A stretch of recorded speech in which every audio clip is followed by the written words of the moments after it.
Right, so poor visibility, travel at this time frame really from about 9 a.m. to early afternoon. It's a fast-moving storm, rapidly intensifying as it does so. So reduced visibility, moderate to some heavy snow, less intensity as you go farther north, a little bit more intensity from Providence, south and east, which is sort of contrary to what we typically see. Spots like Fall River here, maybe one of the higher end threshold of our snowfall forecast. We're looking live at dry roads, of course, right now. It's mostly cloudy, but no rain or snow falling yet.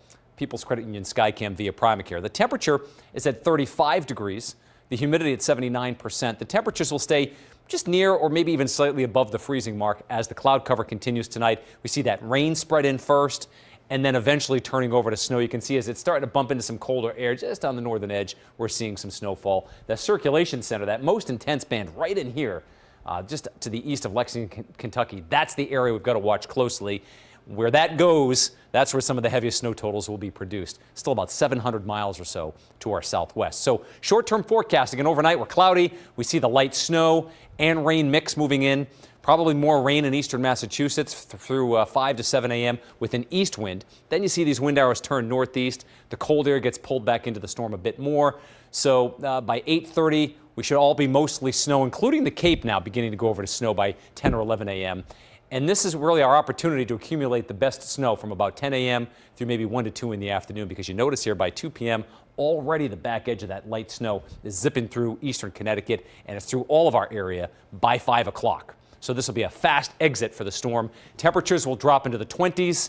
The slush will freeze over. Whatever you have that you haven't shoveled by the evening, and certainly the overnight hours, is going to ice up. So the trends that we saw earlier today, and we continue to see those tonight, is for less to the north. And really the focus for the best opportunity for 5, 6, 8 to 10 inches of snow is across much of our area. But the regions now that may have the best shot at seeing those 8 to 10 inch totals may be more focused toward our coastline. Southern Bristol County, Massachusetts, the Upper Cape, maybe the Vineyard, right? So we'll watch these trends closely tomorrow. The one thing we're going to have to battle in these areas, though, is that east wind and the temperatures being above the freezing mark. So there may be a decent amount of melting on contact with the roads, and we'll see more of the accumulation on the grass, on the patios, I should say, and the decks and whatnot. East-northeast wind, noontime tomorrow, gusting between 45 and over 50 miles an hour for parts of the Cape and the islands. The rest of us, 35 to 40 mile an hour wind gusts, probably going to peak somewhere in that 40 to 45 mile an hour gust in Rhode Island and in Bristol County, Mass.